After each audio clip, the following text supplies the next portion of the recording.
વધુ સમાચારમાં વાત કરીએ તો સમાચાર પાટણના રાધનપુરથી સામે આવ્યા છે। રાધનપુર ખાતે વીજ ડીપી પર લીલીવેલનું સામ્રાજ્ય જોવા મળ્યું। વીજવાયર સાથે લીલીવેલ વીંટળાયેલી જોવા મળી તો શોર્ટ સર્કિટ અને અકસ્માત થવાની શક્યતાઓ આ પરથી વર્તાયેલી છે।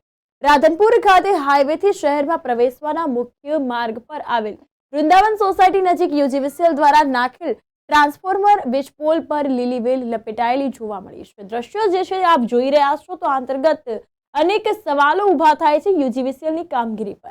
તો વીજપોલ પર વીંટળાયેલી વીજવાયર સાથે વીંટળાયેલી જે વેલ છે તે ગમે ત્યારે શોર્ટ સર્કિટ યા અકસ્માતની શક્યતાઓ જે છે તે વર્તાઈ શકે છે। તો રાધનપુરમાં ગત રવિવારે શહેરમાં વીજ વાયરોનું સમારકામ કરવાને કારણે 10 કલાક વીજ કાપ આપ્યો હતો, પરંતુ રાધનપુર ખાતે અનેક જગ્યાએ હાલમાં પણ લીલીવેલ સહિતના લીલા બાવળ વીજપોલ પર જોવા મળ્યા છે। વીજ કંપની દ્વારા જાહેર માર્ગ નજીક ઉભેલા વીજપોલ પરથી વેલ દૂર કરવામાં આવી નથી, તો અનેક જગ્યાએ હજુ લીલા બાવળ વીજપોલ સાથે વીંટળાયેલ હાલતમાં જોવા મળ્યા છે, જેને લઈને એક મોટો સવાલ ઉભો થયો છે। મોટો વીજ ફોલ્ટ સર્જાવાની શક્યતાઓ પણ છે આ પરથી। તો આ અંગે યુજીવીસીએલની કામગીરી પર સવાલો ઉભા થયા છે।